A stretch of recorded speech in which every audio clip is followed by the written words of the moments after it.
જી, હવે તો મંત્રની ઉપયોગિતા શું છે એ પણ આપની પાસેથી સમજવું છે.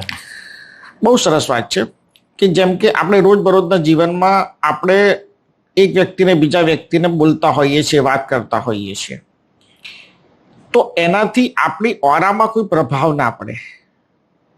પ્રભાવ ક્યારે પડે કે તમે તમારી ઓરામાં જ્યારે 375 કરોડ વર્ષ પહેલા આ પૃથ્વી પર 375 કરોડ વર્ષ પહેલા આ પૃથ્વી પર પહેલો મનુષ્ય અવતરિત થયો હતો, જેને બોલતા પણ નહોતું આવડતું અને 4 પગે ચાલતો હતો.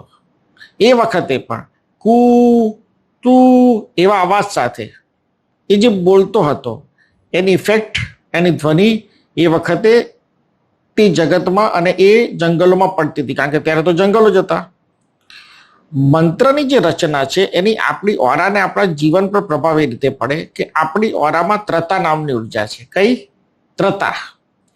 તો ત્રતા ઉર્જા સાથે મંત્રનો સમન્વય થાય. જેમ કે એક મંત્ર છે મારો રચિત કરેલો કે ઓમ ત્રતા નમઃ, ઓમ ત્રતા નમઃ, ઓમ ત્રતા નમઃ. હવે દુનિયાનો કોઈ પણ વ્યક્તિ કોઈ પણ ભાષા જાણતો હોય એ ઓમ ત્રતા નમઃ નું એક આખું આ સ્લોગન બોલે છે, જેને મંત્ર કહેવાય. તો એ એની મનોકામનાની સિદ્ધિ થાય છે. કઈ રીતે થાય છે? તમારી ઓરામાં કરોડો ટન ત્રતા ઉર્જા સુષુપ્ત પડી છે. કેવી પડી છે? સુષુપ્ત.